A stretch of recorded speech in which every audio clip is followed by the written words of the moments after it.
മുരളി കഴിഞ്ഞു. നാളെ മറ്റൊന്ന് ഓണായിട്ട് ഇനി 2 ദിവസമായിട്ട് ഉണ്ടാവും കേട്ടോ. സാധനങ്ങളൊക്കെ വാങ്ങണ്ടായിരുന്നു. അമീറെ ആ കണക്ക് പുസ്തകം കൊടുത്താ ഈ ചെക്കന്മാരെ കണക്ക് കൂട്ടി കൊടുത്താ. തരുന്നു.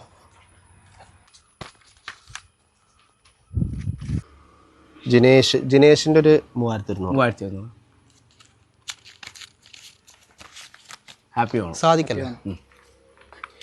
സാധിക്കുന്ന എത്ര? സാധിക്കുന്നത് 2800. ഹാപ്പി ഓണം. ഹാപ്പി ഓണം. വാസു 200. നല്ല വാസോ, ഇതിപ്പോ കണക്ക് കൂട്ടിയപ്പോ 200 എനിക്ക് തരണ്ടാവുക. അളി ഓണായിട്ട് നിങ്ങൾ ഈ ആശുപത്രി ചെലവും ഈ കുട്ടീനെ നൂലോട്ടെന്നൊക്കെ പറഞ്ഞാണ്ട് ഓരോ പൈസ വാങ്ങിക്കൊണ്ടുപോകുമ്പോൾ ആലോചിക്കണ്ടേ ഓണം വരാനുണ്ടെന്നുള്ളതൊക്കെ. ഏതായാലേ ഇത് വെച്ചോ. ഈ പൈസ കൊണ്ട് ഇപ്പോൾ ഞാൻ പെണ്ണുങ്ങൾക്കും കുട്ടികൾക്കും ഇപ്പം എങ്ങനെ ഇപ്പോൾ ഓണക്കോടി വാങ്ങാം?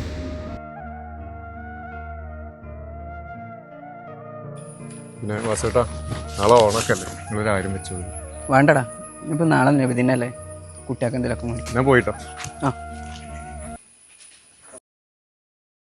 അല്ല വാസോട്ടാ, ഇങ്ങനത്തെ കാര്യങ്ങളൊക്കെ നിങ്ങൾ ശ്രദ്ധിക്കണ്ടേ? ഞാൻ ഈ ഓണം വരുന്നുള്ളൊരു ഓർമ്മയൊന്നുമില്ലടാ, അതാ ഇപ്പം ഉണ്ടായത്. വീട്ടിൽ പോയിട്ടാണോ കുട്ടികളായിട്ട് ഡ്രസ്സ് എടുക്കാൻ പോകാൻ? അല്ല വാസോട്ടാ, നിങ്ങളിപ്പോൾ എന്താ കാട്ടുക? ദൈവം എന്തെങ്കിലുമൊക്കെ വഴി കാണിക്കണം.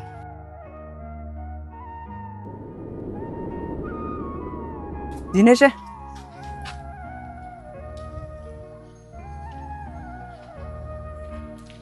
വാസോട്ടാ ഇത് കുറേ ഉണ്ടല്ലോ. നിങ്ങളെ കഷ്ടപ്പാടുണ്ട്, ദൈവം നന്നായിരിക്കും. എടത് അന്വേഷിച്ചിട്ട് ആരെങ്കിലും നടക്കണ്ടാവില്ല. ആര് നടക്കാം, നിങ്ങൾ പോന്നാണ്ട്.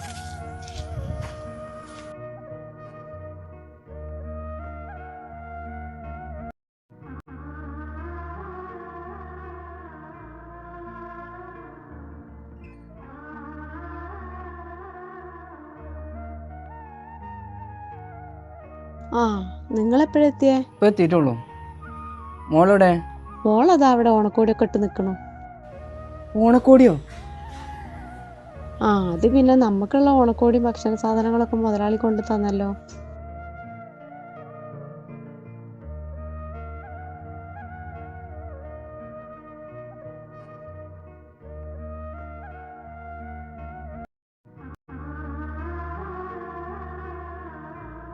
അന്യൻ്റെ മുതൽ ആഗ്രഹിക്കാതിരിക്കുക. നമുക്ക് കിട്ടേണ്ടത് നമ്മിൽ എത്തിച്ചേരും.